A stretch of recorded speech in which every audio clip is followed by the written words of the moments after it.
Hello there, dear friend. Yes, you. The one whose eyes are heavy with the weight of another day, whose heart carries burdens that seem too much to bear alone.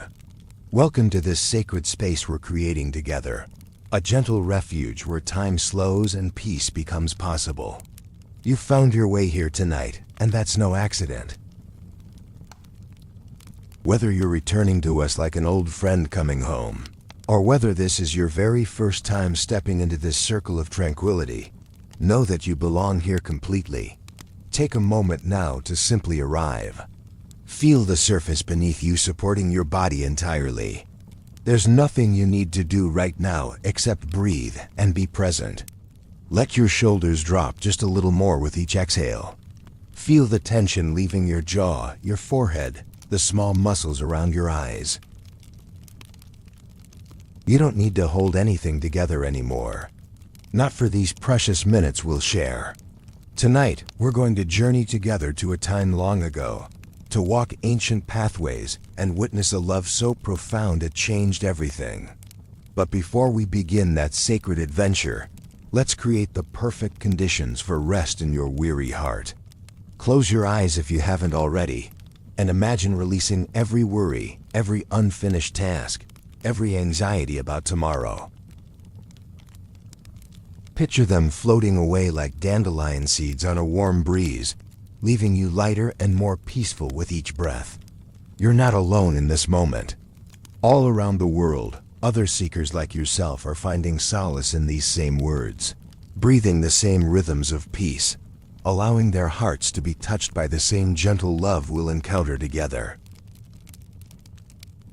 We're part of something beautiful, a community of souls who understand that rest is sacred, that peace is worth pursuing, and that some stories have the power to heal us from the inside out.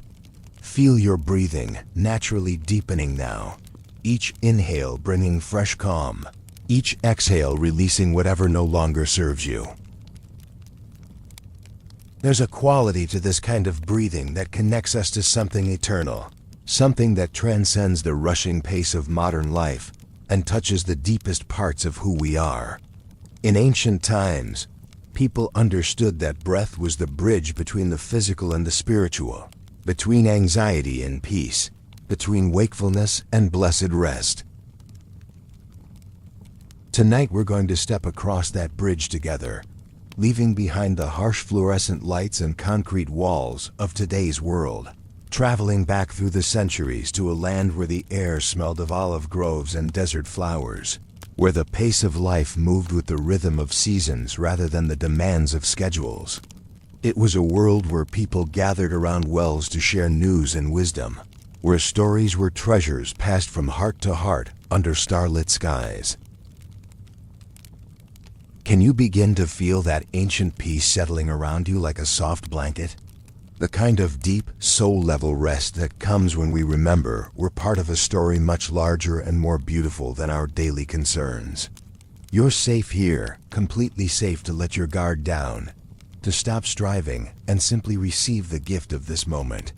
As your body continues to relax more deeply, imagine that you're a traveler who has been walking a long and difficult road. Your feet are dusty, your heart is heavy, and you've been carrying burdens that weren't meant to be carried alone. But just as the sun begins to set, painting the sky in shades of rose and gold, you see ahead of you a warm light glowing in the window of a welcoming home. This is where our story begins, in that place where the weary find rest and the searching find what they didn't even know they were looking for. Chapter 2: Journey into Sacred Lands. The warm light you noticed belonged to a small stone house nestled against a hillside covered in ancient olive trees. As you draw closer, you can hear the gentle lowing of sheep settling in for the night, the distant sound of water flowing over smooth rocks in a nearby stream, and voices speaking in soft musical tones that seem to carry centuries of wisdom in their cadence. This is the land of your ancestors, whether by blood or by spirit, the place where the most important story ever told first unfolded under these same stars that now twinkle above you. Feel the packed earth beneath your sandaled feet, still warm from the day's sun, but cooling now in the evening breeze. The air carries scents unknown to our modern world, the sweetness of wild honey mixed with the earthy richness of fresh-baked bread, the clean smell of wool and leather, and underlying it all, the mysterious fragrance of frankincense, drifting from a nearby home where a family gathers for their evening prayers. This is first-century Palestine, a crossroads of empires and cultures, where Roman eagles cast their shadows over Hebrew hills, where Greek philosophy mingled with ancient Jewish wisdom, where everyday people lived and loved and hoped despite the weight of occupation and the uncertainty of times that seemed perpetually troubled. Yet there was something in the air here, an expectancy, as if the very rocks and trees were holding their breath, waiting for something extraordinary to break through the ordinariness of daily life. The houses around you are simple but sturdy, built of the same golden limestone that forms the bones of these rolling hills. Small windows glow with the warm light of oil lamps, and from behind wooden doors you can hear the sounds of families sharing their evening meal, children's laughter mixing with their parents' gentle conversation, creating a symphony of human contentment that speaks to something deep in your travel-weary soul. Above you, the sky deepens from dusty rose to deep purple, and the first stars begin to appear with a brilliance you've never seen before, unmarred by the artificial lights of a later age. The Milky Way stretches across the heavens like a river of liquid silver, and you realize that for thousands of years, people have looked up at these same constellations and wondered about their place in the great mystery of existence. A gentle breeze stirs the leaves of a nearby fig tree, and you catch the sound of singing drifting across the courtyard where you stand. It's not the rushed, performance-driven music of your own time, but something slower, deeper, more connected to the rhythms of the human heart. These voices rise and fall like waves against a peaceful shore, singing words of praise and thanksgiving that seem to emerge from the very core of grateful hearts.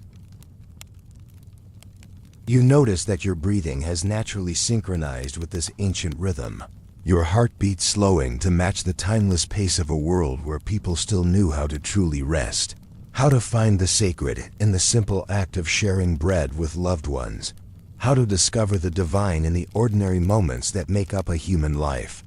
There's no urgency here, no sense of time slipping away unused, only the deep satisfaction of being fully present in each moment as it unfolds. The path ahead of you winds through terraced gardens where grapevines, heavy with fruit, climb stone walls built by hands that understood their work as a form of worship.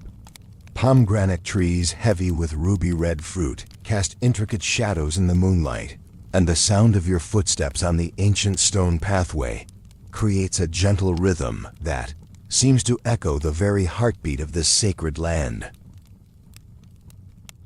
This is the world that was about to be forever changed by the presence of one extraordinary man, a carpenter's son from the small village of Nazareth, whose words would outlast empires and whose love would prove more powerful than death itself. But tonight, before we meet him, we're simply soaking in the beauty and peace of the world he walked through, allowing ourselves to be transported not just through space, but through time itself. Back to when the sacred and the everyday lived side by side without embarrassment or apology. Chapter 3. The Man from Nazareth in the small village of Nazareth. Tucked away in the green hills of Galilee like a jewel hidden in the palm of a gentle hand, there lived a young man whose presence seemed to change the very air around him. His name was Jesus, and though he looked like any other Jewish man of his time, dark hair and eyes reflecting the warm Mediterranean sun, hands calloused from years of working with wood and stone, there was something in his gaze that made people pause and look again, something that spoke of depths beyond measuring. He had grown up here among these winding streets and ancient olive groves, the son of Joseph the carpenter and Mary, a woman whose quiet strength and unshakable faith had become legendary throughout the village. As a boy, Jesus had played the same games as other children, helped his father in the workshop where the smell of cedar shavings and the sound of hammer on wood created a symphony of honest labor, and learned the ancient prayers and stories that connected him to generations of faithful people who had walked these same paths before him. But even as a child, there had been something different about Jesus. The village elders remembered how he would ask questions that went straight to the heart of matters they'd never thought to question themselves. How he would comfort a crying child with a touch that seemed to carry the peace of eternity itself. How his laugh could light up an entire room and make even the most troubled heart remember what joy felt like. The religious leaders of his day would later struggle to understand him. These men who had memorized every jot and tittle of the ancient laws, but somehow missed the love that was supposed to flow through them like living water. They lived in a time when faith had become complicated, layered with rules and regulations that often seemed to weigh people down rather than lift them up. When the simple act of loving God and neighbor had been buried under centuries of interpretation and debate. Jesus had grown up watching ordinary people struggle under the weight of religious obligations they could never fully satisfy, political oppression they could never fully escape, and economic hardships that made each day a test of endurance rather than a gift to be treasured. He had seen how the light in people's eyes dimmed when they felt distant from the God they longed to know, how their shoulders sagged under burdens they were never meant to carry alone. Yet there was something in Jesus that remained undiminished by the darkness around him, a light that grew brighter rather than dimmer when faced with the world's pain and confusion. In the carpenter's shop, he learned that broken things could be mended, that with patience and skill and love, what seemed ruined could be made beautiful again. These lessons in restoration would later become the foundation of everything he taught, the living demonstration of a love that could heal what seemed beyond healing. The political climate of his time was charged with tension and uncertainty. Roman soldiers marched through Jewish streets with the arrogant confidence of occupying forces, collecting taxes that left families struggling to survive, enforcing laws that often contradicted the religious convictions of the people they governed. Revolutionary movements sparked and died like brief flames in a strong wind, leaving behind only more suffering and stricter controls. Into this world of division and despair, Jesus would soon step with a message so simple yet so radical that it would turn everything upside down.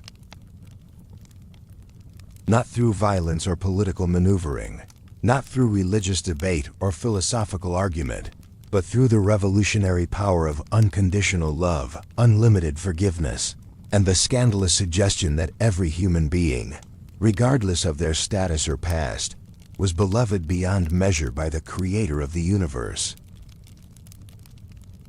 But for now, he was simply Jesus of Nazareth, a man approaching 30 years of age, whose hands knew the grain of wood and whose heart held mysteries that would soon be revealed to a world desperately in need of hope. He walked the same dusty roads you're walking now in your imagination, breathed the same flower-scented air, and looked up at the same star-filled sky, carrying within his human heart a love so vast it would prove capable of embracing all of humanity's pain and transforming it into something beautiful beyond description. As you rest here in the peaceful darkness of your own time, allow yourself to be curious about this man who lived so long ago, yet whose influence reaches across the centuries to touch your heart tonight. What was it about him that made fishermen abandon their nets, tax collectors leave their comfortable corruption, and women find the courage to break free from the limitations society had placed on them? Tomorrow, in the chapters ahead of our journey, we'll begin to discover the answer to that question together. Chapter 4. The Beginning of Something Sacred. The morning sun was just beginning to paint the sky in soft pastels of rose and gold when Jesus made his way down to the banks of the Jordan River, where crowds had been gathering for weeks to hear the powerful preaching of his cousin John, a wild-looking man clothed in camel hair and sustained by locusts and wild honey, whose eyes burned with the fire of divine purpose, and whose voice carried across the water with the authority of ancient prophets. John had been calling people to repentance, to a cleansing of heart and spirit that went far deeper than any ritual washing, urging them to prepare their souls for something unprecedented that was about to break into their world. His message was both challenging and hopeful, acknowledging the reality of human brokenness while proclaiming that transformation was not only possible, but available to anyone willing to receive it with a humble heart. When John saw Jesus approaching through the morning mist that rose from the river's surface, something profound shifted in the atmosphere around them. This man who had baptized hundreds of penitent souls suddenly found himself face to face with someone who needed no repentance, no cleansing, no preparation other than the willingness to identify completely with the human condition he had come to redeem. The roles seemed to reverse in that moment, as John recognized that he was the one who needed what Jesus had to offer. But Jesus insisted on being baptized anyway, not because he needed forgiveness, but because he wanted to show his complete solidarity with every person who would ever feel separated from God, distant from divine love, or uncertain about their worth in the eyes of their Creator. As he descended into the muddy waters of the Jordan, he was symbolically descending into the depths of human experience, the full range of joy and sorrow, hope and disappointment, faith and doubt that characterizes life in this broken yet beautiful world. And when he rose from those waters, something extraordinary happened. The heavens seemed to open like curtains being drawn back to reveal a stage where the most important drama in human history was about to unfold. A voice spoke from beyond the visible world, words that every human heart longs to hear, declaring that this beloved Son brought complete delight to the heart of God, that his life and mission were pleasing in ways that transcended ordinary understanding. This was the beginning of Jesus' public ministry, the moment when the carpenter from Nazareth stepped fully into his identity as the one who would demonstrate God's love in ways that no amount of religious teaching or philosophical discussion could ever accomplish. From this point forward, his life would become a living parable, each word and action revealing something profound about the nature of divine love and the incredible worth of every human soul. In the days that followed his baptism, Jesus began to walk the roads of Palestine with a new authority and purpose. He would soon begin calling ordinary men to join him in an adventure that would transform not only their own lives, but the entire trajectory of human history. These weren't religious professionals or academic scholars, but fishermen who smelled of lake water and sweat, tax collectors who understood the corruption of Roman occupation from the inside, zealots who dreamed of political revolution, and simple working men who had never imagined themselves as part of anything more significant than their daily labor. Yet when Jesus looked at them, he saw something they couldn't see in themselves.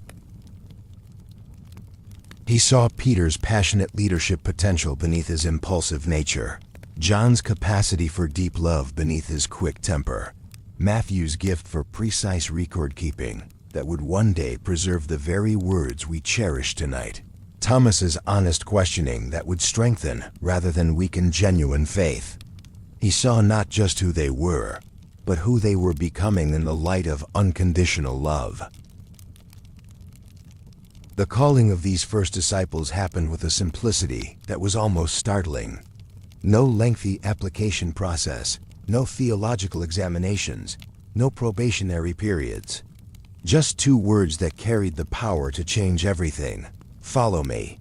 And somehow, despite the radical disruption this would mean to their comfortable routines and predictable futures, They found themselves unable to resist the invitation in his voice, the promise in his eyes, the sense that their real lives were just beginning.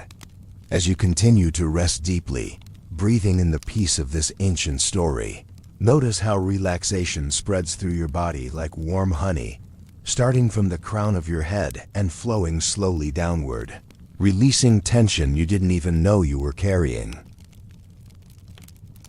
Feel your muscles letting go of the day's stress as you allow yourself to be drawn into this sacred narrative, this beginning of something that would prove more powerful than any earthly kingdom, more enduring than any human institution, more transformative than any philosophy or ideology. This was the start of a 3-year journey that would reveal the true nature of God's heart, demonstrate the ultimate victory of love over fear, and prove once and for all that no human being is beyond the reach of divine grace and mercy. Chapter 5. Words that changed everything on a hillside overlooking the Sea of Galilee, where wildflowers carpeted the grass in brilliant purples and yellows, and the morning breeze carried the fresh scent of water and growing things. Jesus sat down to teach. Word had spread throughout the region about this rabbi who spoke with an authority unlike anything people had ever heard before, whose words seemed to bypass the mind and go straight to the heart, whose message offered hope to those who had given up on hope and peace, to those who had forgotten what peace felt like. The crowd that gathered around him that day represented every level of society, from wealthy merchants in fine robes to beggars whose clothes were little more than rags, from learned scribes who had memorized vast portions of scripture to simple farmers, whose hands were stained with soil and whose understanding came from years of watching seeds grow into harvest. They had all come because something in their hearts recognized that this man had something they desperately needed, something that all their striving and struggling had never been able to provide. When Jesus began to speak, his voice carried clearly across the hillside, warm and gentle yet penetrating, reaching into the hidden places of every listener's heart where their deepest longings and fears resided. He didn't speak in the complicated theological language that religious teachers usually employed, language that often confused more than it clarified, that created barriers rather than building bridges between divine truth and human understanding. Instead, he used words that a child could grasp, yet carried depths that scholars would spend lifetimes exploring. "Blessed are the poor in spirit," he began, and immediately the conventional wisdom of his day was turned upside down. In a world that equated spiritual blessing with material prosperity, that assumed God's favor could be measured in earthly success, Jesus was declaring that those who recognize their spiritual poverty, their need for something beyond themselves, were the ones most open to receiving the infinite wealth of divine love. The kingdom of heaven, he said, belonged to them not despite their emptiness, but because of it. "Blessed are those who mourn," he continued, and hearts throughout the crowd began to lift as they realized that their grief was not a sign of God's displeasure or abandonment, but an invitation to experience a quality of comfort that could only come from the source of all consolation. Their tears were not wasted, their sorrow not meaningless, but sacred water that would prepare the ground of their souls for a harvest of joy they could barely imagine. Each blessing he pronounced fell like gentle rain on ground that had been parched by years of religious teaching that seemed designed more to exclude than to include, more to condemn than to comfort. "Blessed are the meek, for they will inherit the earth." In a culture that celebrated the strong and successful, that admired those who grabbed what they wanted through force or cunning, Jesus was revealing that true strength lay in gentleness, that the earth ultimately belonged not to the conquerors, but to those who treated others with the same tenderness they hoped to receive. "Blessed are those who hunger and thirst for righteousness," he said, and suddenly spiritual yearning itself became a form of satisfaction. The very desire for goodness, for justice, For a world where love reigned supreme, was itself evidence that such longings would ultimately be fulfilled.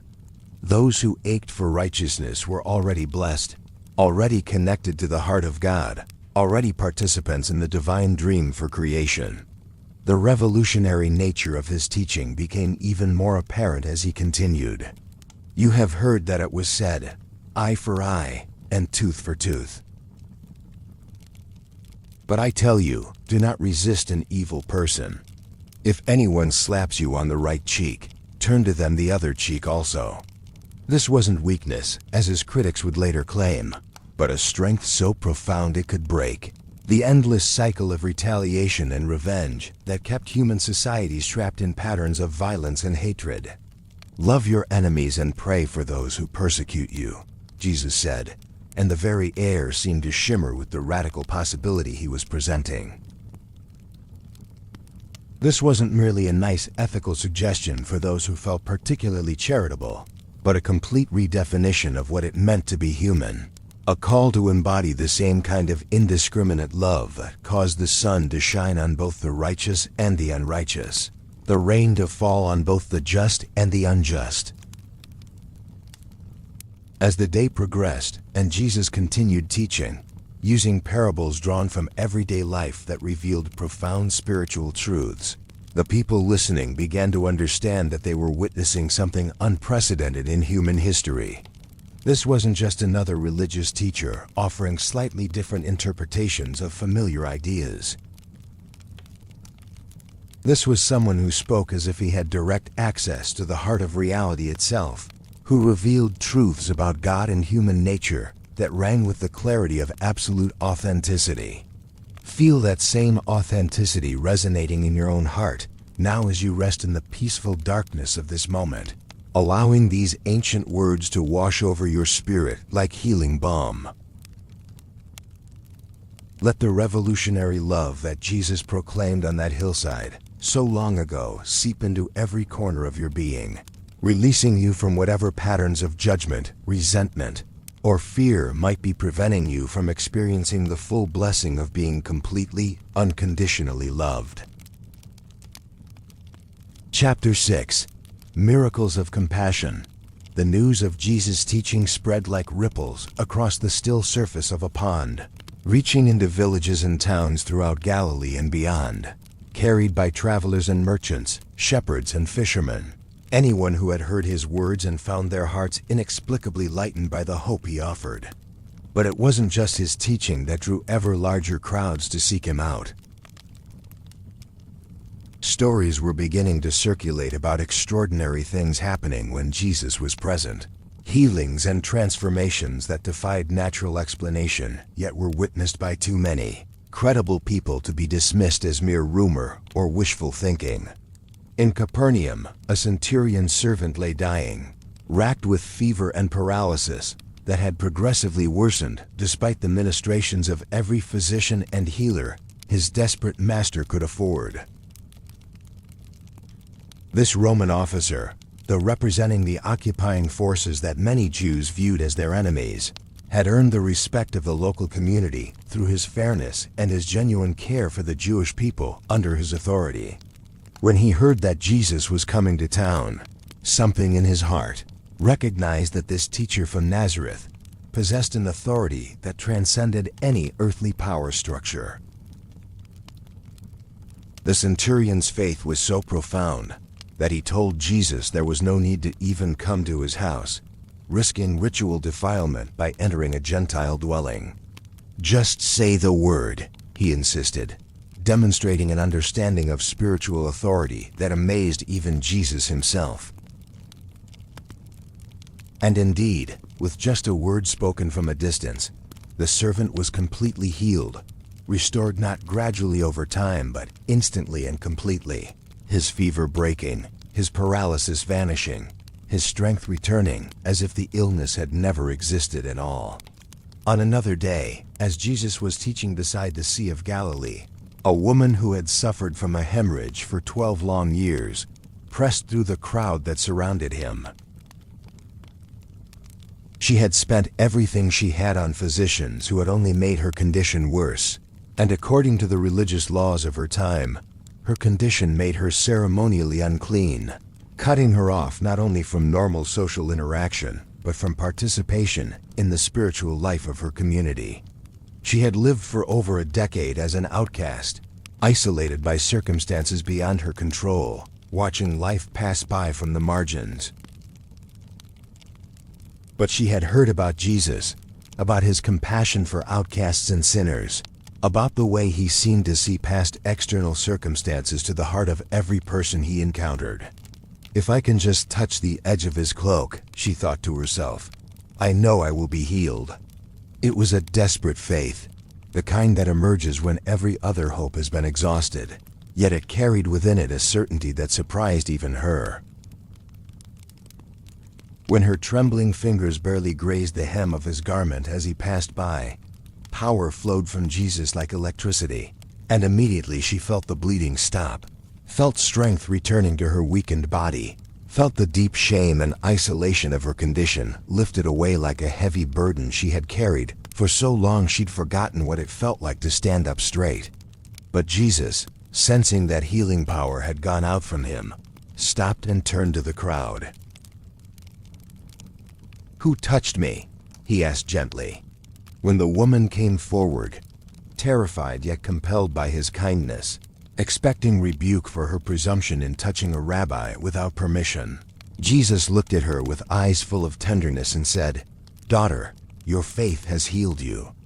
Go in peace and be freed from your suffering, daughter."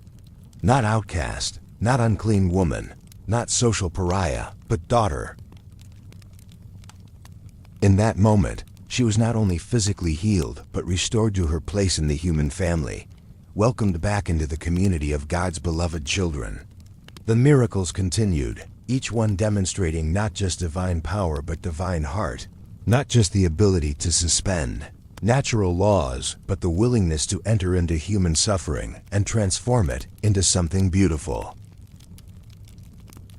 When Jesus encountered a funeral procession leaving the town of Nain, carrying the body of a young man who had been his widow mother's only source of support and comfort, he was moved with such compassion that he couldn't simply walk by.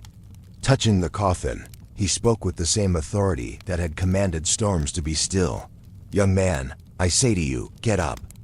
And the young man sat up and began to speak, restored not just to life, but to the fullness of life. Able to resume his role as caretaker for his grieving mother, able to fulfill the dreams and plans that death had seemed to cut short forever. The crowd that witnessed this miracle was filled with awe and gave praise to God, saying, "A great prophet has appeared among us. God has come to help his people." But perhaps the most touching miracle of all was also the most simple.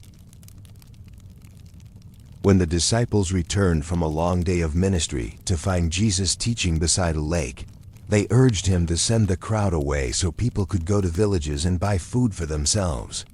It was getting late, and there were thousands of people who had been listening to his words all day, hanging on every syllable as if their lives depended on it. "You give them something to eat," Jesus said to his disciples, who looked at their meager resources and protested that they had only 5 small loaves and 2 fish among them. Barely enough for themselves, certainly nothing that could feed such a multitude. But Jesus took those few loaves and fish, blessed them, and began to distribute them through his disciples to the hungry crowd. Somehow, miraculously, there was enough. Not just barely enough, but abundantly enough, with 12 baskets full of leftovers collected afterward.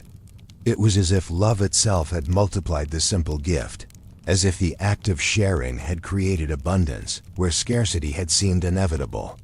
Everyone ate and was satisfied, their physical hunger met, but even more importantly, their deeper hunger for evidence that they were truly cared for, truly valued, truly beloved. Was also satisfied in ways that would nourish their souls long after their stomachs were empty again. As you rest here in the quiet peace of this moment, feel that same miraculous love surrounding you, meeting your deepest needs in ways you might not even be able to articulate. healing places in your heart that you thought would always ache, restoring your sense of belonging to the great human family that Jesus came to gather together in love. Chapter 7. Walking among the people in the dusty marketplaces of Galilee and Judea, where merchants hawked their wares under canvas awnings, and the air buzzed with the sound of bargaining and laughter, where children darted between the stalls and women carried water jugs balanced gracefully on their heads. Jesus walked with the easy familiarity of someone completely at home among ordinary people living ordinary lives. Unlike the religious leaders who maintained careful distance from anyone who might compromise their ritual purity, Jesus seemed to actually enjoy the company of tax collectors and sinners, fishermen and farmers, anyone whose heart was open to the love he offered so freely. He would stop to admire a potter's work, asking thoughtful questions about the craft, and using the answers as springboards for gentle parables about the divine potter who shapes human hearts with infinite patience and skill. He would pause at a baker's stall, breathing in the warm fragrance of fresh bread and speaking about the bread of life that could satisfy hunger no earthly food could touch. Every interaction became an opportunity to reveal something beautiful about the kingdom of heaven, something hopeful about the nature of God's love for his children. The children of these villages seemed especially drawn to Jesus, sensing in him the kind of adult who wouldn't dismiss their questions or hurry past their games. When the disciples tried to shoo them away, thinking that someone as important as their master shouldn't be bothered by such trivial interruptions, Jesus' response was swift and clear. "Let the little children come to me, and do not hinder them, for the kingdom of heaven belongs to such as these." He would sit on the ground with them, his fine teaching robes gathering dust as he listened to their excited chatter about the lizards they'd caught, or the songs they'd learned, or the dreams they'd had the night before. In their unguarded trust, their capacity for wonder, their willingness to believe in good things they couldn't see or fully understand, Jesus found the perfect illustration of the faith that opens hearts to divine love. These children hadn't yet learned to be cynical or guarded, hadn't yet built walls around their hearts to protect themselves from disappointment. And in their openness, Jesus saw humanity as God intended it to be. When a Samaritan woman came to draw water from Jacob's well in the heat of the noonday sun, timing her visit to avoid the other women who would normally gather there in the cooler morning hours, she didn't expect to encounter anyone, least of all a Jewish rabbi who should have avoided any contact with someone of her ethnicity and questionable reputation. But Jesus was there, and instead of turning away or walking past in dignified silence, he did something shocking. He asked her for a drink of water. The conversation that followed revealed the depth of his compassion and understanding. He knew about her multiple marriages, her current living situation that placed her outside the bounds of respectability, the loneliness and shame that drove her to the well when no one else would be there. But instead of condemnation, he offered her living water, the kind that would spring up from within her own heart and become a source of joy and satisfaction that no earthly relationship could provide or destroy. By the time their conversation ended, this woman who had come to the well burdened with secrets and sorrow left her water jar behind and ran back to town, so excited about her encounter with Jesus that she couldn't contain the news.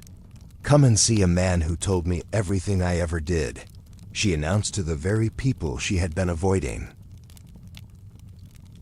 Could this be the Messiah?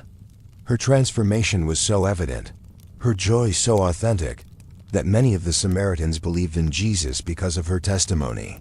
In Jerusalem, during one of the religious festivals, Jesus encountered a man who had been an invalid for 38 years, lying by the pool of Bethesda among a great number of disabled people who believed that healing waters would occasionally stir and provide restoration for whoever could enter the pool first.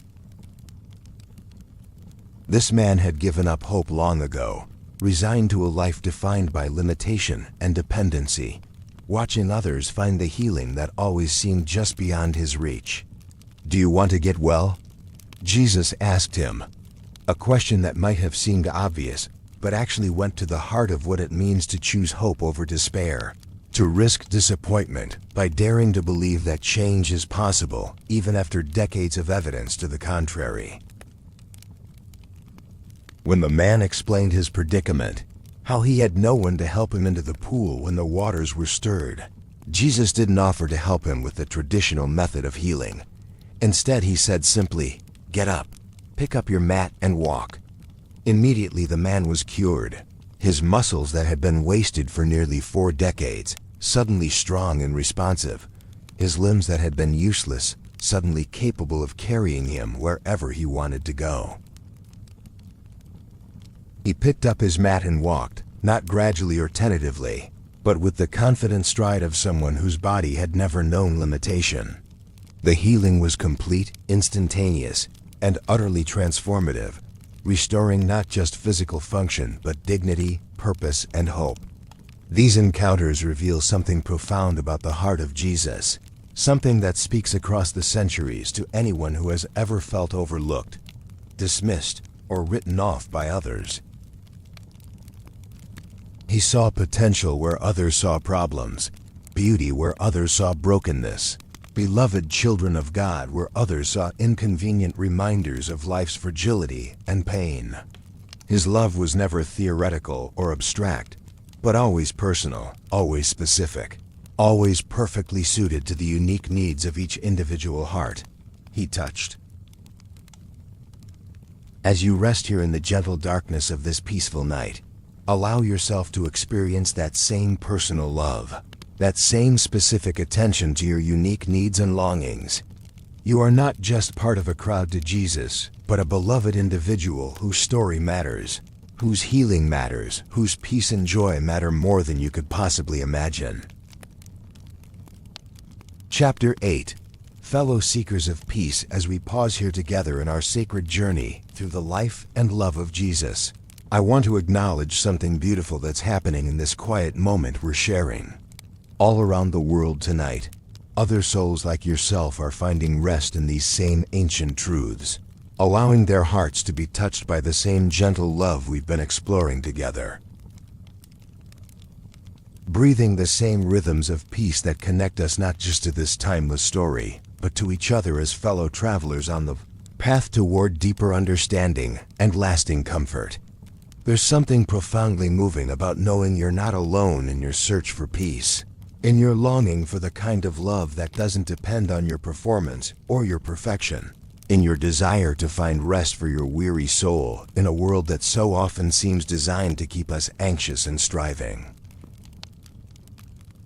Right now, in bedrooms and living rooms, in hospital rooms and hotel rooms, in quiet corners of homes all around this beautiful planet, people are discovering what you're discovering, that there's a love that transcends time and circumstance, a peace that passes understanding, a hope that can't be shaken by whatever storms might be raging in our external lives. If this sacred time we're sharing has brought you even a moment of genuine peace, if these ancient words have touched something deep in your heart, if you've found yourself breathing more freely or feeling more connected to the love that holds the entire universe together, would you consider staying connected with this community of seekers? There's something powerful about gathering together, even virtually, as people who understand that rest is sacred, that peace is worth pursuing, and that some stories have the power to heal us from the inside out. By subscribing to our channel, you're not just signing up for more content, though there will certainly be more stories to explore together, more sacred texts to meditate upon, more opportunities to find that deep soul rest that seems so elusive in our fast-paced world. You're joining a community of people who believe that slowing down is revolutionary, that choosing peace over productivity is a form of resistance against everything that would keep us anxious and disconnected from our truest selves. In the weeks and months ahead, we'll journey together through more stories that have the power to transform hearts, explore more ancient wisdom that speaks directly to our modern struggles, and discover more pathways to the kind of peace that doesn't depend on external circumstances, but flows from an unshakable awareness of how deeply we are loved. We'll visit the gentle stories of other saints and seekers, explore the mystical poetry of those who found God in desert places and mountain caves, and discover how the great spiritual traditions of the world all point toward the same fundamental truth, that we are held by a love larger than our fears. And please, dear friend, share your heart with us in the comments below. What has this journey meant to you so far?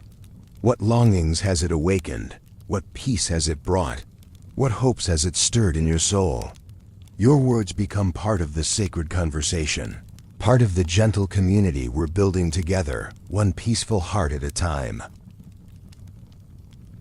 When you share your experience, you give others permission to acknowledge their own deep need for rest, their own hunger for authentic love, their own desire to be part of something larger and more beautiful than the isolated struggles we so often face alone. There's no judgment here, no pressure to have profound insights or perfect faith. Simply sharing that you're here, that you're seeking, that something in these words has resonated with your spirit, becomes a gift to others who might be wondering if they're the only ones who feel weary, the only ones who long for deeper meaning, the only ones who sometimes lie awake at night, wondering if there's a love that could truly satisfy the deepest longings of their hearts. This isn't about building a brand or growing numbers, though those things have their place in sharing beauty with the world.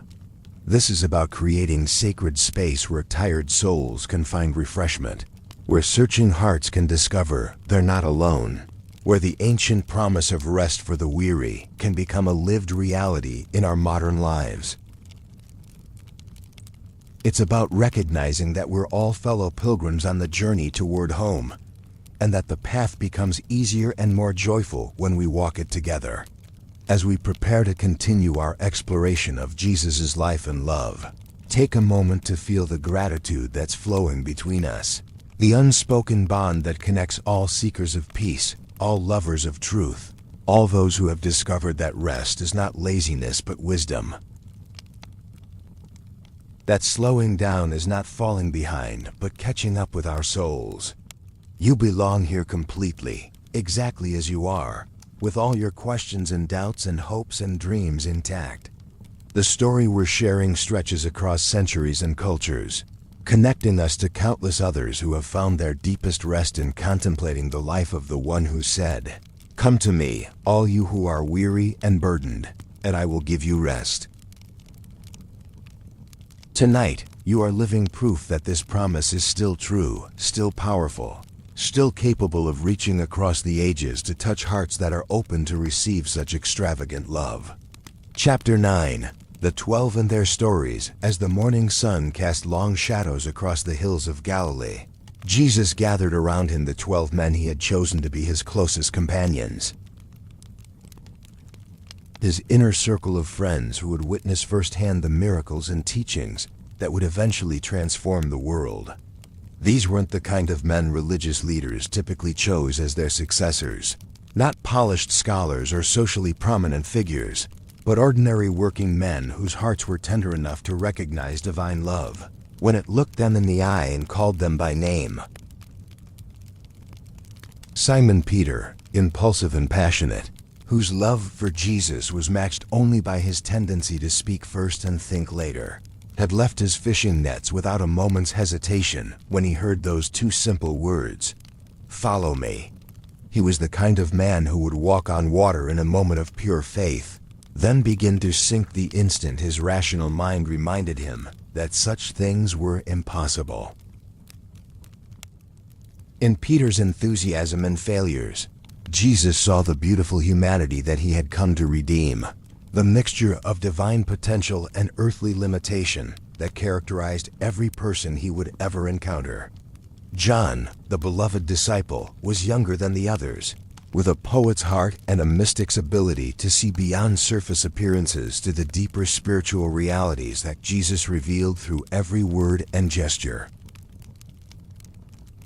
He would lean against Jesus' chest during their intimate meals together, unashamed of his need for closeness, unafraid to express the love that burned in his heart for this teacher, who had shown him that divine love was not distant and theoretical, but immediate and personal. John's writings would later capture the cosmic significance of Jesus' mission, while never losing sight of the tender intimacy that made that mission accessible to every seeking soul.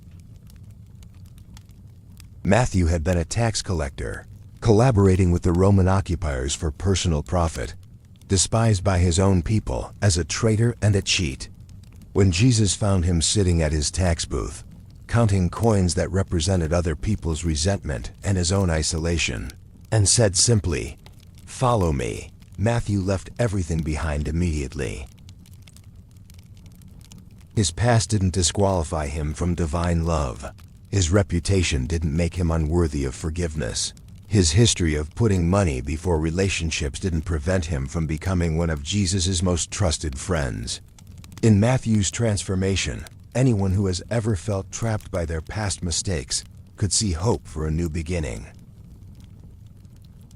Thomas, forever remembered for his honest doubts rather than his faithful service, represented every person who struggles to believe good news that seems too wonderful to be true. When the other disciples told him they had seen the risen Jesus, Thomas couldn't simply accept their testimony on faith. He needed to see for himself, to touch the wounds that proved this was the same Jesus who had died on the cross, to have his questions answered and his fears addressed before he could surrender his heart completely. Far from being rebuked for his intellectual honesty, Thomas was invited by Jesus to examine the evidence for himself, and his eventual declaration of faith, "My Lord and my God," became one of the most profound theological statements in all of Scripture. James, John's brother, was known for his fiery temperament, his readiness to call down divine judgment on anyone who didn't properly honor his master. He and John were nicknamed Sons of Thunder by Jesus, who recognized their passionate natures while gently redirecting their zeal from destruction toward restoration. James would eventually become the first of the apostles to die for his faith, but not before learning that true strength lay not in overpowering enemies, but in loving them into transformation. Philip was a careful, analytical man who liked to think things through thoroughly before making decisions. When Jesus told him to feed the 5,000, Philip immediately began calculating the cost, figuring out that it would take more than half a year's wages to buy enough bread to give everyone even a small portion. His practical mind couldn't conceive of any solution to such an impossible problem. Yet he stayed close enough to Jesus to witness the miracle that made his careful calculations irrelevant. In Philip's journey from practical limitation to wonder-filled faith, anyone who has ever felt constrained by realistic thinking could find encouragement to expect the impossible. Andrew was Peter's brother, quieter and less dramatic than his famous sibling, but with a gift for bringing people to Jesus. He was the one who found the boy with 5 loaves and 2 fish when Jesus asked the disciples to see what food was available for the hungry crowd. He was always connecting people, always serving as a bridge between those who needed something and the one who could provide it. Andrew's gentle, serving heart represents the countless quiet saints, whose names may not be remembered by history, but whose faithful love makes miracles possible every day. Bartholomew, also known as Nathaniel, was a man of such integrity that Jesus called him a true Israelite in whom there is no deceit. He was sitting under a fig tree, perhaps studying scripture or simply enjoying a moment of peaceful contemplation, when Philip found him and insisted he come meet the Messiah. "Can anything good come out of Nazareth?" Nathanael asked skeptically, his knowledge of geography and prophecy making him doubt that the promised deliverer could emerge from such an insignificant village. But when Jesus demonstrated supernatural knowledge of his character and activities, Nathanael's skepticism melted into worship, and he became one of the most devoted followers. Each of these men brought their own personality, their own struggles, their own unique perspective to their relationship with Jesus. They argued among themselves about who would be greatest in the kingdom, misunderstood Jesus' teachings about suffering and sacrifice, fell asleep when he needed them most, and ultimately scattered in fear when he was arrested and crucified. Yet Jesus loved them completely, patiently corrected their misperceptions, forgave their failures, and entrusted them with the message that would eventually reach around the world and across the centuries to touch your heart tonight. In their very human struggles with doubt and ambition, fear and misunderstanding, these 12 men represent every person who has ever tried to follow Jesus and discovered that the path of love is more challenging and more rewarding than they ever imagined. Their stories remind us that divine love doesn't require perfection, only willingness. Not flawless understanding, only open hearts. Not heroic courage, only the simple decision to keep saying yes to love, one day at a time. Chapter 10.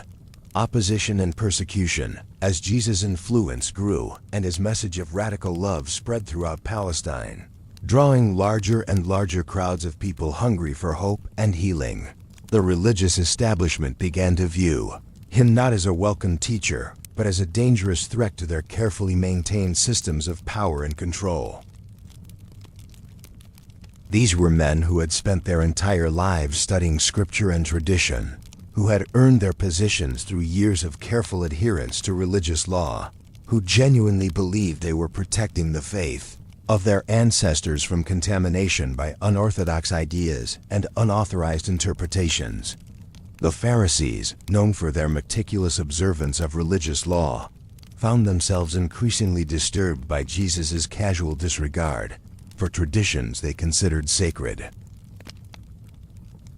When his disciples picked grain on the Sabbath because they were hungry, when he healed sick people on the day set aside for rest, when he ate with tax collectors and sinners without first ensuring they had properly cleansed themselves according to ritual requirements, he was challenging not just their practices but their entire understanding of what it meant to please God. This man cannot be from God, they reasoned among themselves, because he does not keep the Sabbath.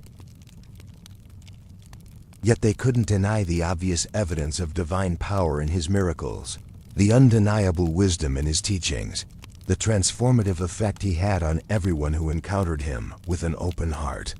This created a terrible cognitive dissonance for religious leaders who had built their entire identity around being the authoritative interpreters of God's will, the gatekeepers of divine approval, the ones who determined who was in and who was out of God's favor.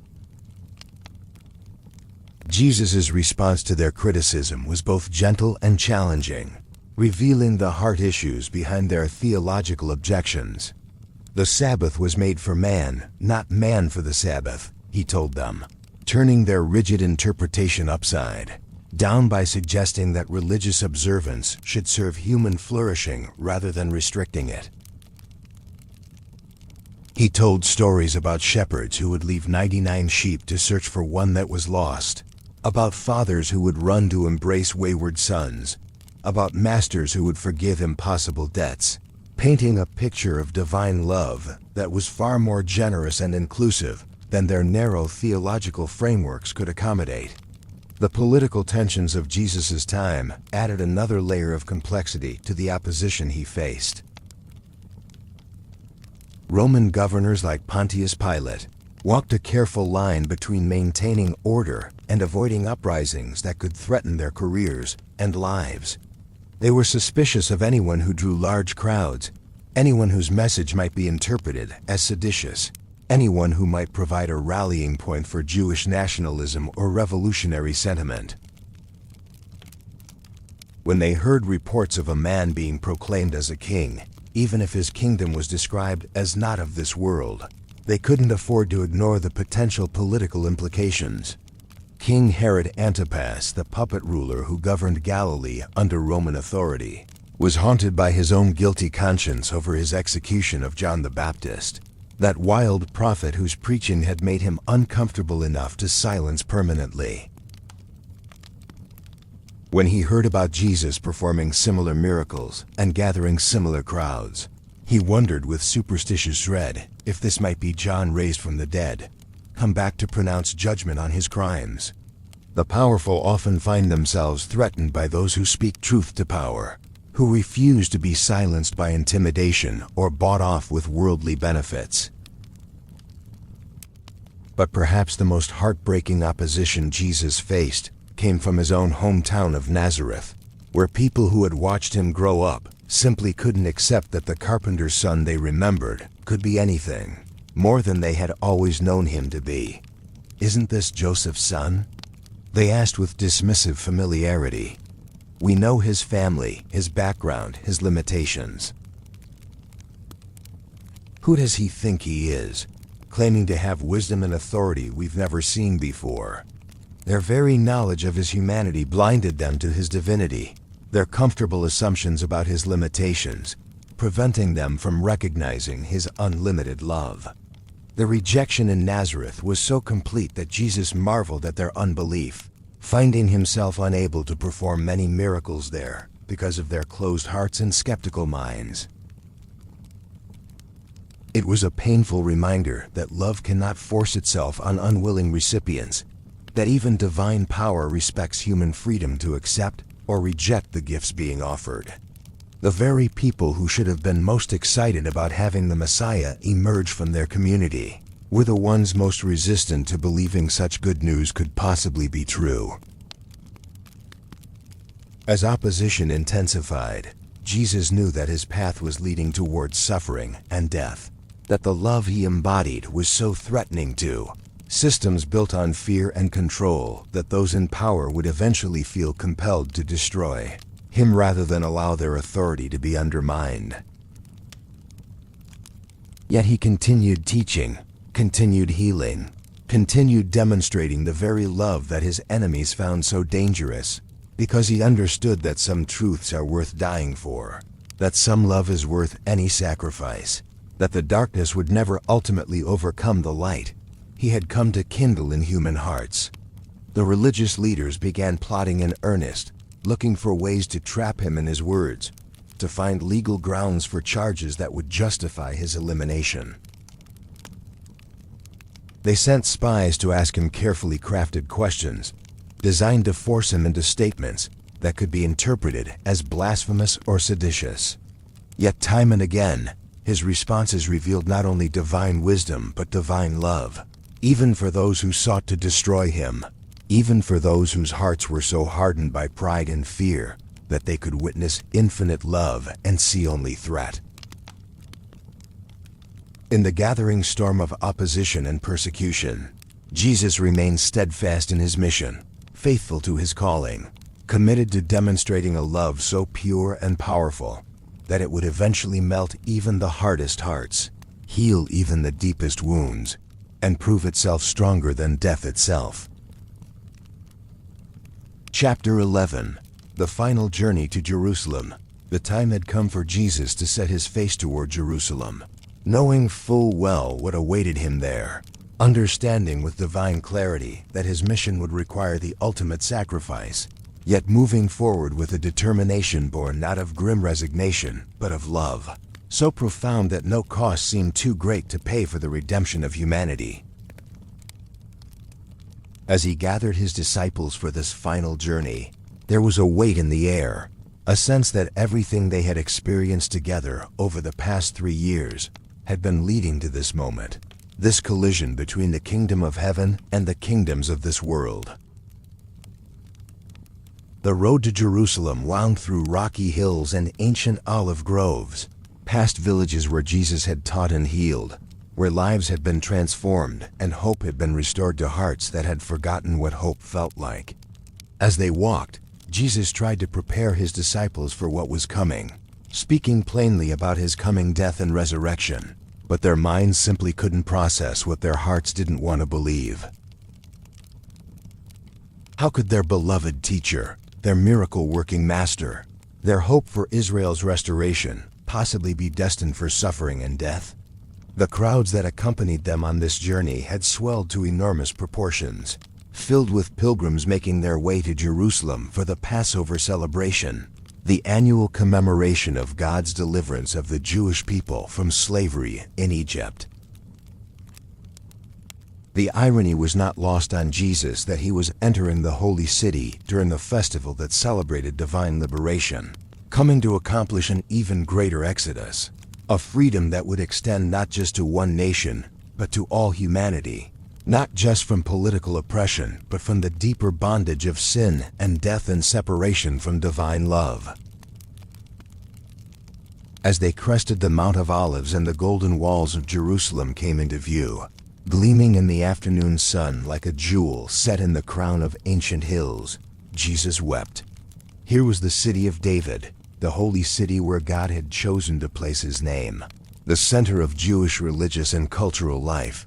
Yet it had become a place where religious leaders plotted against the very God they claimed to serve, where political power trumped spiritual truth, where the very people who should have recognized their Messiah were preparing to reject him decisively. If you, even you, had only known on this day what would bring you peace, Jesus said through his tears, seeing not just the immediate future, but the long-term consequences of the choice Jerusalem was about to make. But now it is hidden from your eyes. He could see the destruction that would come within a generation, the terrible price that would be paid for choosing political expedience over divine love, for preferring the familiar darkness of compromise to the challenging light of truth. The next day, on what would later be called Palm Sunday, Jesus made his triumphal entry into Jerusalem, but it was a triumph unlike any the world had ever seen. Instead of a war horse that would symbolize military conquest, he rode a young donkey, fulfilling ancient prophecies about the coming of a king who would be humble and peaceful, whose kingdom would be established not through violence, but through love, whose victory would come not through overpowering enemies, but through winning their hearts. The crowds that lined the streets spread their cloaks on the ground before him and waved palm branches, shouting, "Hosanna! Blessed is he who comes in the name of the Lord. Blessed is the King of Israel." They were welcoming him as the Messiah they had been waiting for, the deliverer who would free them from Roman occupation and restore the glory days of Jewish independence. Yet most of them had no idea that his mission was far grander and more costly than anything they could imagine, that he had come not just to free them from earthly oppression, but from the spiritual bondage that affected every human heart. When Jesus entered the temple courts and saw the money changers and merchants who had turned his Father's house into a marketplace, his righteous anger flared in a way his disciples had rarely witnessed. He overturned their tables, scattered their coins, and drove out those who were buying and selling, declaring, "My house will be called a house of prayer for all nations, but you have made it a den of robbers." This wasn't the uncontrolled rage of someone losing his temper, but the focused indignation of someone who couldn't bear to see sacred space desecrated, divine love commercialized, and access to God limited by economic barriers. The religious leaders who witnessed this dramatic cleansing of the temple recognized it as a direct challenge to their authority, a public rebuke of their complicity in systems that enriched the powerful while burdening the poor. They began plotting more urgently than ever to find a way to eliminate this troublesome rabbi who threatened their comfortable arrangements with both Roman and religious power structures. Yet they had to be careful, because Jesus was clearly popular with the people, and any action against him would need to be taken in a way that wouldn't provoke widespread unrest.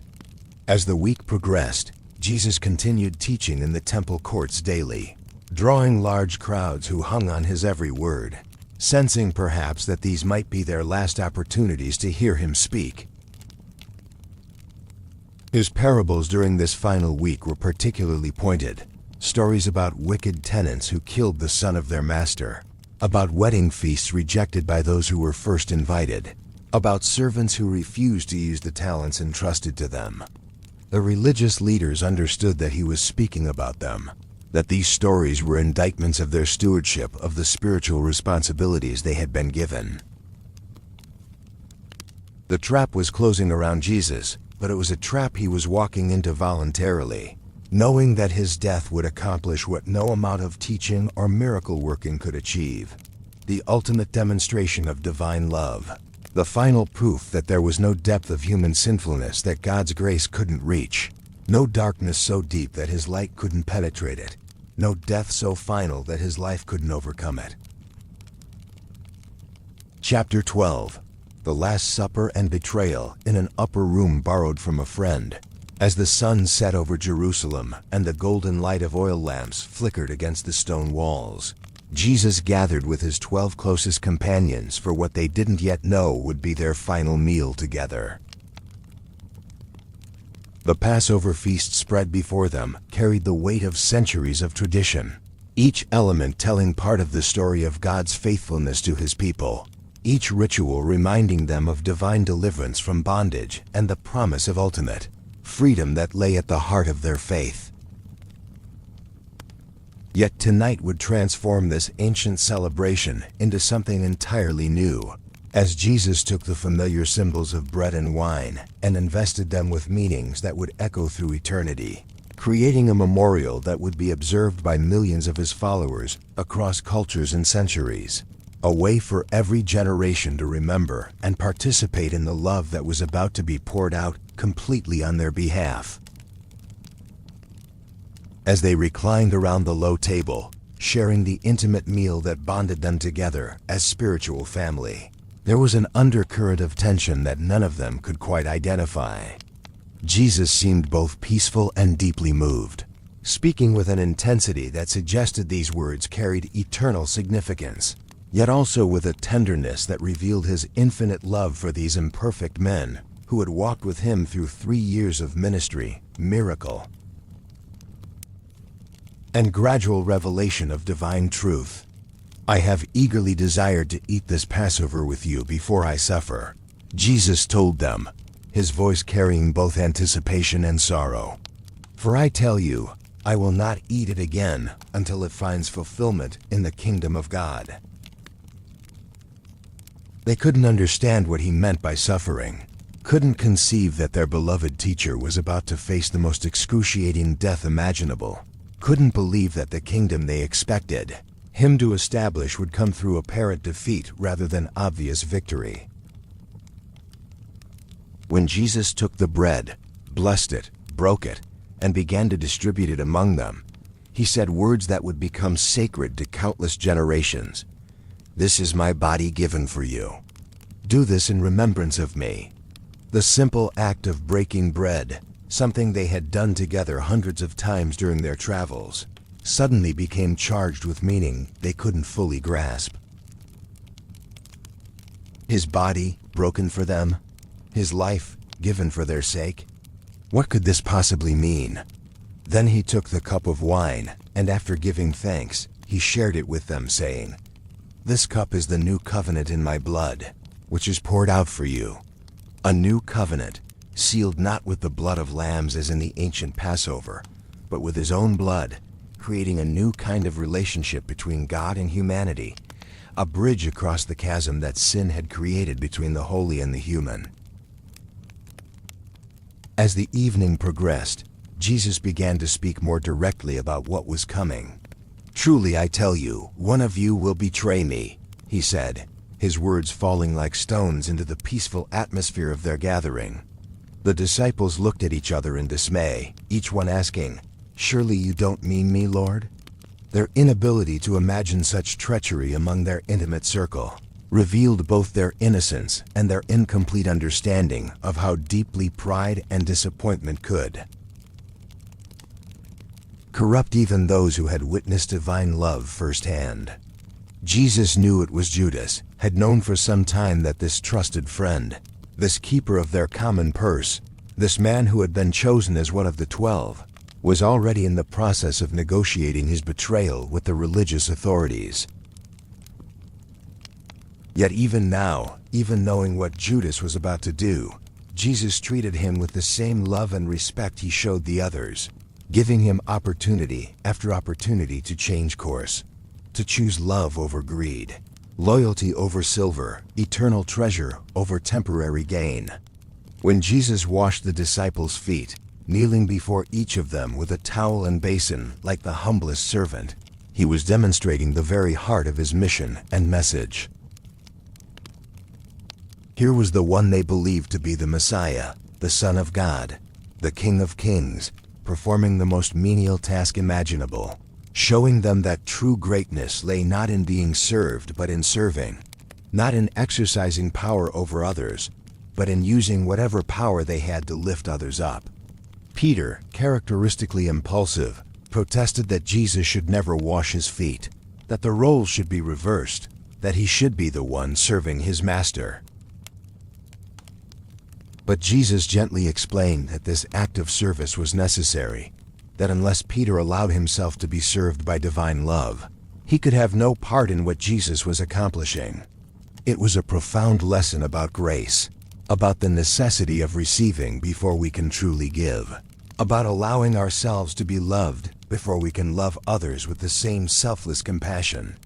"A new command I give you," Jesus said after he had finished washing their feet and returned to his place at the table. "Love one another. As I have loved you, so you must love one another. By this everyone will know that you are my disciples, if you love one another." This wasn't just a nice suggestion for those who felt particularly charitable, but the defining characteristic of everyone who would claim to follow him, the mark that would distinguish his followers from all other religious movements or philosophical schools. As the night wore on and the time for departure approached, Jesus spoke words of comfort and promise that would sustain his followers through the dark hours ahead and across the centuries that would follow. "Do not let your hearts be troubled," he told them. "You believe in God. Believe also in me. My Father's house has many rooms. If that were not so, would I have told you that I am going there to prepare a place for you? And if I go and prepare a place for you, I will come back and take you to be with me, that you also may be where I am." These words carried the promise of eternal reunion, of a love that transcends death, of a hope that could sustain them through any trial or persecution they might face. Even as he prepared to leave them physically, he was assuring them that their relationship would continue in an even deeper dimension, that death would not have the final word, that love would ultimately triumph over every force that sought to separate them from him and from each other. Chapter 13. The Cross and the Crown. In the gray dawn light that filtered through the olive trees of Gethsemane, where Jesus had spent the night in agonizing prayer while his exhausted disciples slept nearby, the sound of approaching footsteps and clanging armor broke the sacred silence. Judas led the way, followed by a cohort of Roman soldiers and temple guards carrying torches and weapons, as if they were coming to arrest a dangerous criminal rather than a teacher whose only crime had been loving too freely and challenging the comfortable assumptions of those in power. The kiss that Judas placed on Jesus' cheek, the traditional greeting between rabbi and disciple, became the most infamous betrayal in human history, a symbol of how intimacy can be weaponized, how trust can be violated, how even those closest to us are capable of choosing silver over love when the pressure becomes too great and the cost of loyalty seems too high. Yet even in this moment of ultimate betrayal, Jesus called Judas friend, extending grace even to the one who was delivering him to his enemies. The disciples scattered in terror, just as Jesus had predicted they would, their brave promises to stand by him no matter what evaporating in the face of real danger. Peter drew his sword and cut off the ear of the high priest's servant, still thinking in terms of physical resistance, still not understanding that Jesus' kingdom operated by entirely different principles than earthly kingdoms. But Jesus healed the man's ear and rebuked Peter's violence, choosing to submit to arrest rather than call down the legions of angels that could have delivered him instantly. The trials that followed were a mockery of justice, conducted in the dark hours before dawn by religious leaders, who had already decided on their verdict and were simply looking for legal justification for what they had determined to do. They accused Jesus of blasphemy for claiming to be the Son of God, a claim that was either the truth or the ravings of a madman, but certainly not the kind of statement that could be dismissed as merely another religious opinion among many. When they brought Jesus before Pontius Pilate, the Roman governor who alone had the authority to authorize execution, they knew they had to frame their charges in political rather than religious terms. "We found this man subverting our nation," they said. "He opposes payment of taxes to Caesar and claims to be Messiah, a king."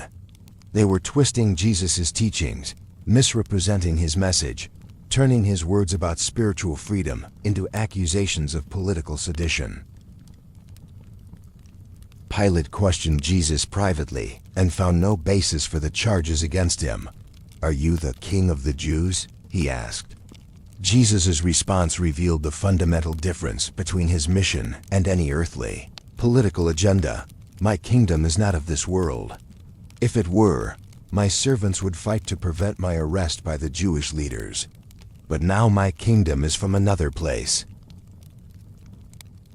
This was a kingdom built on love rather than force, sustained by service rather than domination, expanded through sacrifice rather than conquest.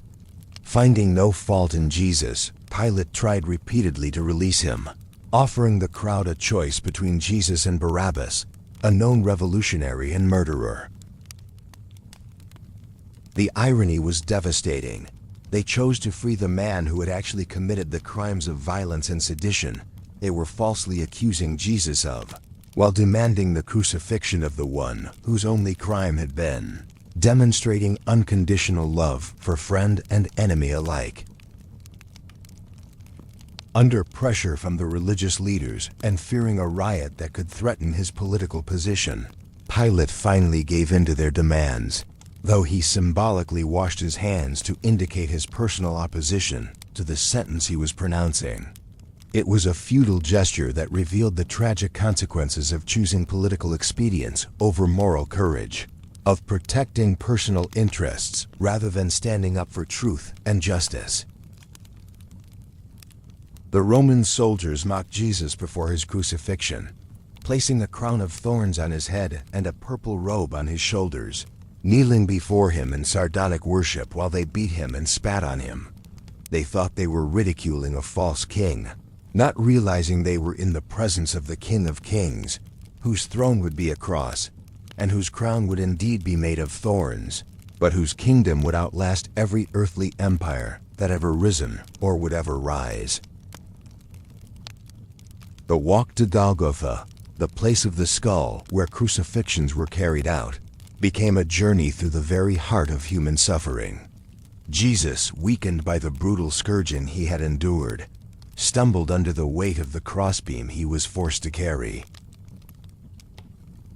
Simon of Cyrene, compelled by the soldiers to help carry the cross, found himself participating in the most significant event in human history, his reluctant service becoming a symbol of how we all must take up our cross and follow Jesus if we want to experience the life he came to give.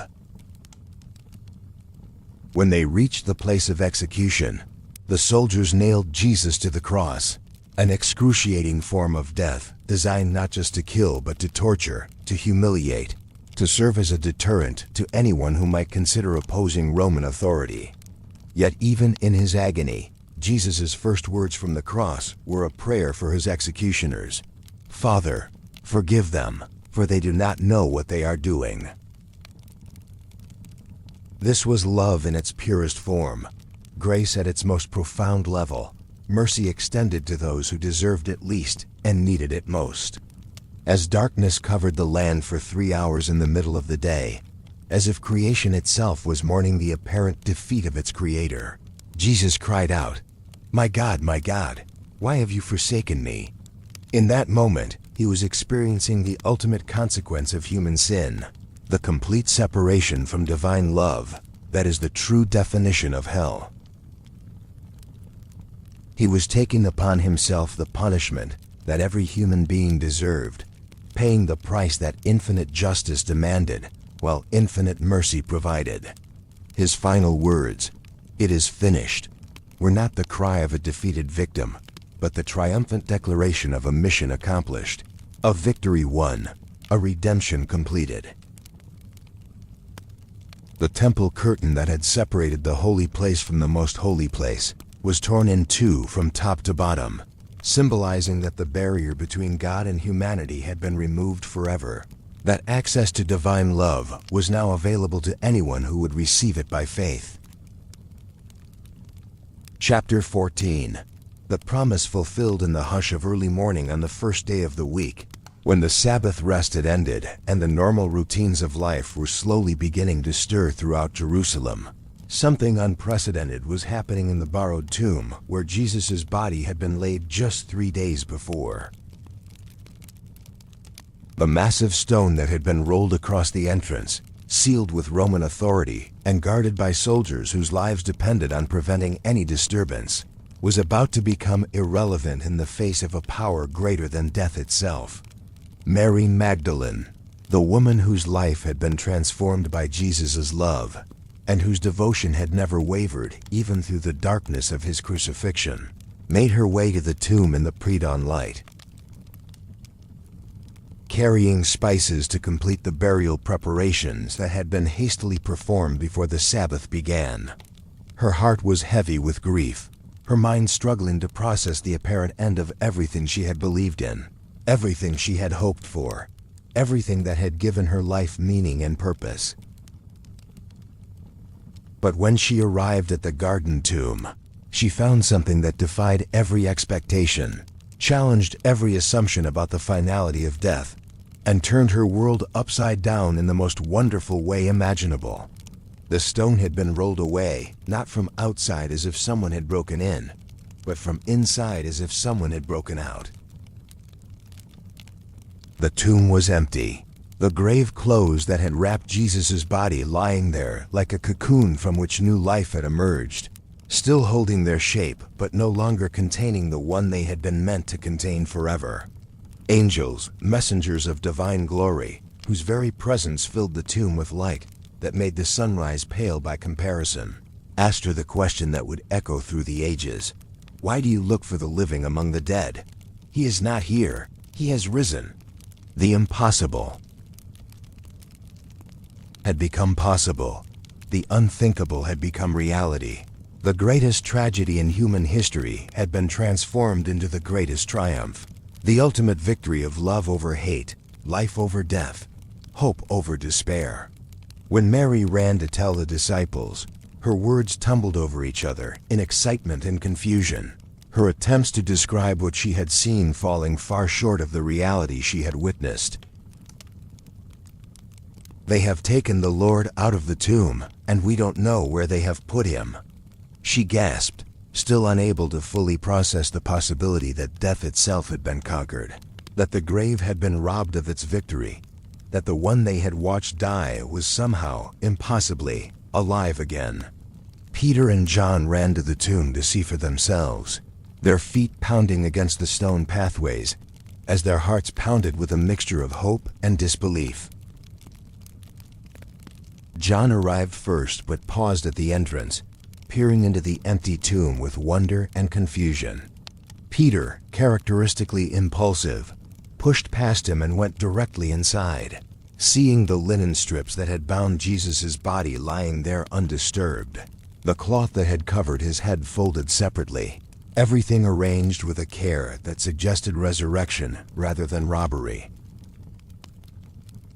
That evening, as the disciples huddled together behind locked doors, paralyzed by fear of what the religious authorities might do to them now that their master was gone, Jesus appeared among them with words that transformed their terror into joy. "Peace be with you." It wasn't a ghost or a vision or a product of wishful thinking, but Jesus himself, bearing the wounds of his crucifixion, yet radiating life and love and victorious joy. He showed them his hands and side, proving his identity while demonstrating that his resurrection was not just spiritual but physical, not just symbolic but literal. Thomas, who had been absent during that first appearance, struggled to believe the testimony of his fellow disciples. "Unless I see the nail marks in his hands and put my finger where the nails were, and put my hand into his side, I will not believe," he declared, giving voice to the honest doubts that many people feel when confronted with claims that seem too good to be true. A week later, Jesus appeared again, specifically addressing Thomas's need for tangible proof. "Put your finger here. See my hands. Reach out your hand and put it into my side. Stop doubting and believe." Thomas's response, "My Lord and my God," represented one of the clearest declarations of Jesus' divine nature in all of Scripture. A recognition that this man who had died and risen again was not merely a great teacher or prophet, but God himself walking among humanity, love incarnate, the ultimate revelation of divine truth wrapped in human flesh. Jesus gently blessed Thomas's faith while acknowledging those who would believe without seeing. "Because you have seen me, you have believed. Blessed are those who have not seen and yet have believed." Over the 40 days that followed his resurrection, Jesus appeared to his disciples many times, sometimes to individuals, sometimes to small groups, sometimes to crowds of over 500 people at once, proving beyond any reasonable doubt that his resurrection was not a hallucination or wishful thinking, but a historical reality that could be verified by multiple witnesses. He ate with them, walked with them, taught them, gradually helping them understand how everything that had happened fulfilled the ancient prophecies and revealed God's eternal plan for human redemption. On the road to Emmaus, two discouraged disciples walking away from Jerusalem encountered a stranger who joined their journey and listened to their heartbroken recounting of recent events. They spoke of their dashed hopes, their confusion about reports of an empty tomb, their inability to make sense of what seemed like the tragic end of everything they had believed in. The stranger patiently explained how all the scriptures, from Moses through the prophets, had been pointing toward these very events, how what appeared to be defeat was actually victory, how apparent ending was actually beginning. When they reached their destination and invited the stranger to share their evening meal, he took bread, blessed it, broke it, and gave it to them. And suddenly their eyes were opened, and they recognized him as the risen Jesus. In that moment of recognition, he vanished from their sight, but their hearts were burning with joy and understanding as they realized that the one they thought was gone forever was more present, more alive, more accessible than he had ever been before. The disciples returned immediately to Jerusalem, their despair transformed into explosive joy, their confusion replaced by crystal clear understanding, their fear overcome by unshakable confidence in the love that had proved itself stronger than death. They burst into the room where the other disciples were gathered and announced, "It is true. The Lord has risen and has appeared to Simon." Their excitement was infectious, their joy irrepressible, their transformed lives becoming the first evidence that would eventually convince the world that something unprecedented had happened in human history. This was the fulfillment of every promise Jesus had ever made, the vindication of every claim he had ever offered, the proof that his love was indeed powerful enough to overcome every obstacle, heal every wound, bridge every gap between the human and the divine. Death, which had seemed like the final word in the story of Jesus, turned out to be only a comma in a sentence that would continue forever, a temporary pause in a love song that would echo through eternity. The resurrection changed everything for those first disciples and continues to change everything for anyone who encounters its truth with an open heart. It means that love is stronger than hate, that life is more powerful than death, that hope is more realistic than despair, that every grave is temporary, every goodbye is preliminary, Every ending is actually a new beginning in disguise. It means that the love Jesus demonstrated on the cross was not beautiful but futile sacrifice, but beautiful and victorious sacrifice that accomplished exactly what it intended to accomplish. For you, resting here in the quiet peace of this sacred moment, the resurrection means that the love you're experiencing right now is not just a temporary comfort, but an eternal reality. Not just a feeling that will fade, but a foundation that will never crumble. Not just a hope that might disappoint, but a promise that will never be broken. The same power that raised Jesus from the dead is available to bring new life to every dead place in your heart, to resurrect every buried dream, to restore every broken relationship, to redeem every wasted year. As sleep begins to claim your weary body and peaceful rest settles over your spirit, know that you are held by the love that conquered death itself, surrounded by the grace that makes all things new, covered by the mercy that never runs out and never gives up. Tomorrow is not just another day, but another opportunity to experience resurrection life, another chance to witness love's victory over everything that would diminish or destroy the beautiful person God created you to be. Chapter 15. Until we meet again in peace here at the end of our sacred journey together, as the gentle darkness of night wraps around you like the softest blanket, and your breathing naturally deepens into the rhythm of peaceful rest, I want to pause with you in profound gratitude for these precious hours we've shared, walking together through the most beautiful story ever told. Experiencing together the love that has transformed billions of hearts across the centuries, and continues to transform hearts tonight, including yours. We began this evening with you carrying the weight of another day, perhaps feeling alone in your struggles, uncertain about your worth, questioning whether there really is a love in this universe that knows your name and cares about your deepest needs. We're ending with you held securely in the arms of that very love, surrounded by the truth that you are not alone, never have been alone, never could be alone, because you are beloved beyond measure by the One who spoke stars into existence and yet knows the number of hairs on your head. The Jesus we've encountered together tonight is not a distant historical figure locked away in ancient books, but a living presence who reaches across time and space to touch tired hearts exactly like yours, who offers rest to weary souls exactly like yours, who extends forgiveness to imperfect people exactly like you and me. His love is not theoretical but practical, not abstract but personal, not conditional but unconditional, not temporary but eternal. If this journey has brought you even a moment of genuine peace, if these ancient words have awakened something beautiful in your spirit, if you've felt your heart softening toward the possibility that you are truly, deeply, completely loved, then please know that you've found something worth treasuring, something worth returning to whenever life feels overwhelming, something worth sharing with others who are searching for the same peace you've discovered tonight. This community we're building together, one peaceful heart at a time, is something precious in a world that often seems designed to keep us anxious and isolated.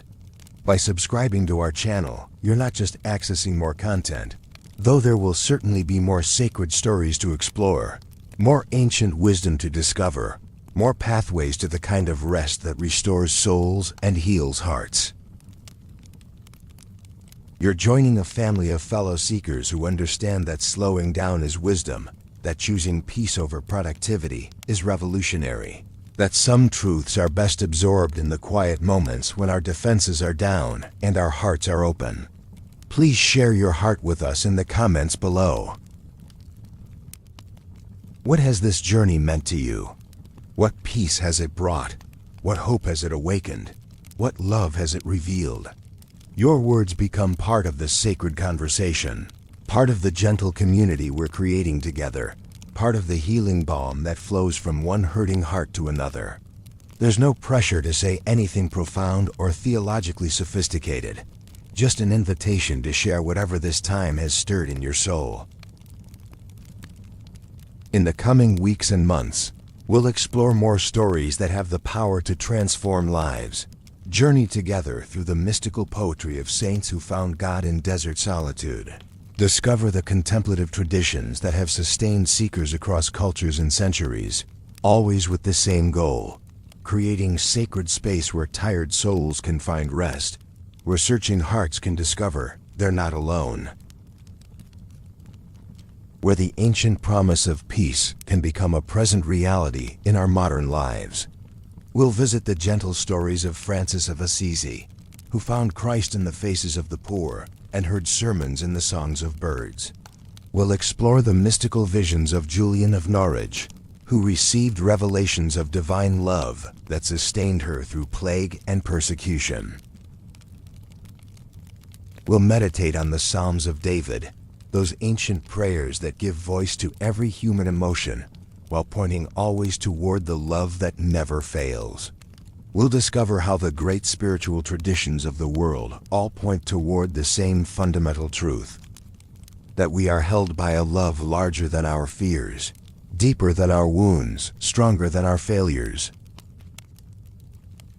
Each story we explore together will be like tonight's journey, crafted with care to help you transition from the anxiety of wakefulness to the peace of blessed rest, always designed to remind you that you are beloved, always intended to help you experience the love that Jesus came to reveal, always created to be a bridge between the chaos of daily life and the tranquility of divine grace.